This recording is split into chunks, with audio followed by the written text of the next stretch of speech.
बिस्मिल्लाहिर्रहमानिर्रहीम physics in lecture series of modern physics chapter number 2 special theory of relativity.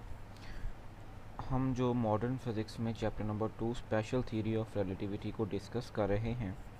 इससे previous topic में हमने Galilean transformation को discuss किया था, जिसमें मैंने आपको Newtonian relativity, Galilean transformation of position और लेंथ के मुतालिक जो था एक ब्रीफ लेक्चर दिया था। कुछ चीज़ें जो है काफ़ी दिन गुज़र चुके हैं ईद की छुट्टियों के बावजूद, तो हम कुछ चीज़ों को जो है वो रिवाइज़ कर लेते हैं। सबसे पहले मैंने आपको गैलीलियन ट्रांसफॉर्मेशन की डेफिनेशन जो मैंने प्रीवियस लेक्चर में भी बताई थी, दोबारा उसे रिपीट करता हूँ। To transform the coordinates of an event in inertial frame of reference to its coordinates in an other inertial frame of reference is known as Galilean transformation. यानी हम किसी भी कोऑर्डिनेट को ट्रांसफॉर्म करते हैं, ठीक है, किसी इवेंट के कोऑर्डिनेट्स को जो एक हमारे पास इनर्शियल फ्रेम ऑफ रेफरेंस में क्या हो रहा हो, अकर हो रहा हो, तो हम उसको दूसरे इनर्शियल फ्रेम ऑफ रेफरेंस के लिहाज से उसके कोऑर्डिनेट्स को अगर ट्रांसफॉर्म करें तो हम उसे गैलीलियन ट्रांसफॉर्मेशन कहते हैं। या हम इस तरह डिफाइन कर सकते हैं in classical theory of relativity the Galilean transformation is a set of equation. कहता है कि क्लासिकल थ्योरी ऑफ रिलेटिविटी में जो गैलीलियन ट्रांसफॉर्मेशन है वो ऐसी सेट ऑफ इक्वेशंस होती हैं जिसे हम रिलेट करते हैं coordinates of the two inertial frames, कि हम दो इनर्शियल फ्रेम्स के जो कोऑर्डिनेट्स हैं उन्हें रिलेट करते हैं और जो उनका सेट ऑफ इक्वेशन बनता है हम उसे क्या कहते हैं, गैलीलियन ट्रांसफॉर्मेशन कहते हैं। ठीक है, तो हमने उसमें कंसीडर किया था कि हमारे पास क्या है, एक इनर्शियल फ्रेम है। ठीक है, हमने उसे एस एस डैश का नाम दिया था। हमने एक के कोऑर्डिनेट्स को एक्स वाई ज़ी, दूसरे को एक्स डैश वाई डैश ज़ी डैश रखा था। ठीक है, और हमने उनके एक्सेस को, जो हमारे पास एस डैश था उसके एक्सेस हमारे पास क्या थे, पैरेलल थे एक्स डैश के। ठीक है, हमने अज्यूम किया था कि टाइम हमारे पास ऑब्सोल्यूट है, यानी t is equal to zero है।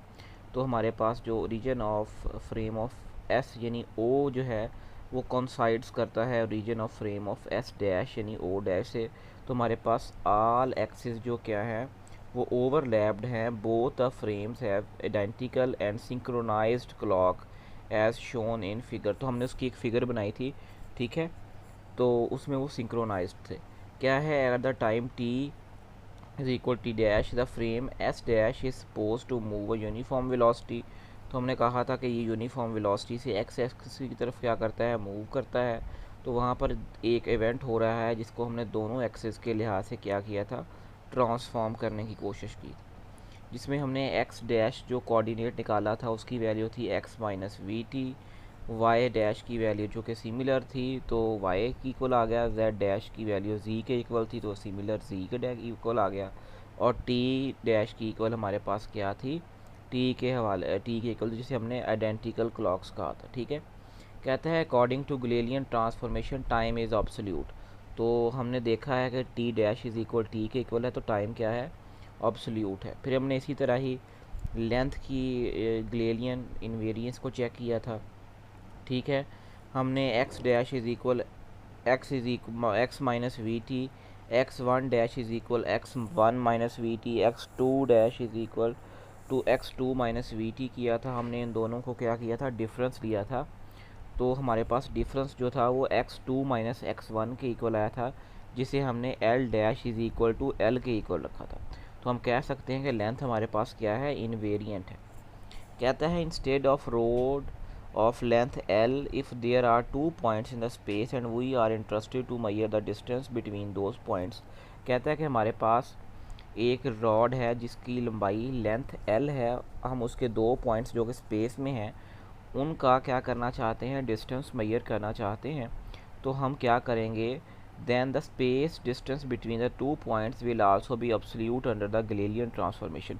और उन दो पॉइंट्स के दरमियान जो डिस्टेंस होगा वो भी क्या होगा, हमारे पास एब्सोल्यूट होगा। But according to special theory of relativity space is not absolute. इसको हम जो है वो आगे जाके डिस्कस करेंगे। फ़िलहाल अभी हम क्लासिकल थ्योरी ऑफ रिलेटिविटी को डिस्कस कर रहे हैं।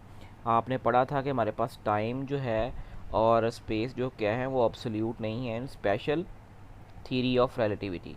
अकॉर्डिंग टू न्यूटोनियन रिलेटिविटी, ये आपने पॉइंट लाजमी बेटा याद रखना है ये 3 पॉइंट जो मैं आपको आगे बताने वाला हूँ, ठीक है। ये आपके MCQs के लिए बहुत इंपॉर्टेंट है।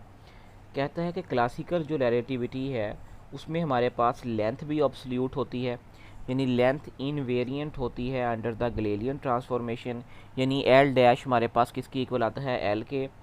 टाइम हमारे पास ऑब्सोल्यूट होता है, T is equal t dash के आता है, और मास क्या है, ऑब्सोल्यूट होता है। ये 3 पॉइंट बेटा आपने याद रखने हैं, ये आपसे MCQs में भी पूछा जाएगा, ठीक है। अच्छा, आगे जो है वो अब हम वेलोसिटी के हवाले से डिस्कस करेंगे कि वो कैसे इन्वेरिएंट होती है। आप देखते हैं कि हमारे पास दो क्या हैं, फ्रेम ऑफ रेफरेंसेस। आप इसने एस डैश और एस के नाम से भी जो है वो डिनोट कर सकते हैं। मैंने ओ और ओ डैश के साथ किया है, ठीक है। ये तो हमारे पास क्या कर रहा है, मूव कर रहा है वेलोसिटी यू के साथ, ठीक है। तो हमने डिस्टेंस के हवाले से पढ़ा था, ठीक है। तो जब हम उसका टाइम डेरिवेटिव लेंगे तो हमारे पास x dash d x dash over d t is equal to, क्योंकि हमारे पास यहाँ क्या था, एक्स डैश था, तो हमने उसका टी के लिहाज से क्या लिया, डेरिवेटिव ले लिया। तो यहाँ पर हमारे पास x था तो हमने x के लिहाज से क्या लिया, डेरिवेटिव लिया, d x over d t आ गया, माइनस हमारे पास क्या था, वी टी था। तो हमारे पास यहाँ क्या आ गया, t के लिहाज से जब हमने डेरिवेटिव लिया तो T D T over d T 1 के इक्वल आ गया, तो हमारे पास यहाँ अकेला आ गया, v आ गया। इसी तरह ही u डैश का, ठीक है, फॉर एग्जांपल उसने हमें लेके दिखाया हुआ है यहाँ पर y का और z का, ठीक है। तो हमारे पास हमने इसे वी एक्स, ठीक है, dash is equal to v x minus u, इसी तरह v y dash is equal to v y, और v g is equal to v dash g is equal to v g आ गया, ठीक है।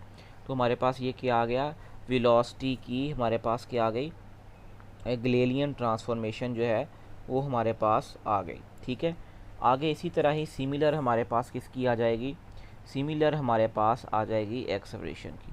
तो हम एक और टाइम डेरिवेटिव लेंगे। आपको पता है कि जब हम वेलोसिटी का टाइम डेरिवेटिव लेते हैं तो हमारे पास क्या आता है, हमारे पास एक्सेलरेशन आता है। तो इसी तरह ही हमारे पास ये a x dash is equal to a x आ जाएगा, ठीक है। ये हमारे पास v है, इसका डेरिवेटिव लेंगे, इसका हमारे पास 0 हो जाएगा क्योंकि ये t पे डिपेंड नहीं करता, और ये हमारे पास दोनों करते हैं तो इनका डेरिवेटिव आ जाएगा, ठीक है। कहता है above the equation show the Newton laws hold for the both observer. आपने ये तमाम चीज़ें न्यूटन डायनामिक्स में पढ़ी होंगी, तो इन पे न्यूटन लॉज क्या करते हैं, होल्ड करते हैं। कहता है as long as U is constant. मैंने आपको बताया था कि डिपेंड नहीं करता, तो कांस्टेंट है तो कांस्टेंट का डेरिवेटिव आपको पता है 0 होता है। To observe the measures identical acceleration and agree the results of applying F is equal to M A. ये मैंने बोल्ड करके करेक्टर लिखे हैं, इनका मतलब ये है कि ये इनकी वेक्टर फॉर्म है, ठीक है। उम्मीद करता हूँ कि आज के लेक्चर में आपको काफ़ी कुछ सीखने को मिला होगा, ठीक है। अगर आपको गैलीलियन ट्रांसफॉर्मेशन के हवाले से कोई क्वेश्चन है, कोई आपको इसमें दुश्वारी पेश आ रही है समझने में, तो आप हमें कमेंट सेक्शन में जो है नीचे वीडियो के नीचे कमेंट करें। आप हमारा Facebook page physics in follow कर सकते हैं, जहाँ पर आपको डिफरेंट तरह की पोस्ट मिलेंगी। अगर आपने अभी तक हमारा चैनल फ़िज़िक्स इन सब्सक्राइब नहीं किया तो प्लीज़ इसे सब्सक्राइब करें, साथ लगे बेल आइकन को लाजमी प्रेस कीजिएगा ताकि हमारी आने वाली वीडियोस आपके नोटिफिकेशन बार में आपको मिलती रहें, ठीक है। इसके अलावा आप अगर बुक्स और नोट्स डाउनलोड करना चाहते हैं तो आप हमारी वेबसाइट physics786.blogspot.com पे जाकर आप बुक्स और notes physics, matric, A level, O level, BSc, MSc, associate degree और डिफरेंट इंट्रेंस टेस्ट के जो मटेरियल है उसको आप वहाँ से डाउनलोड कर सकते हैं।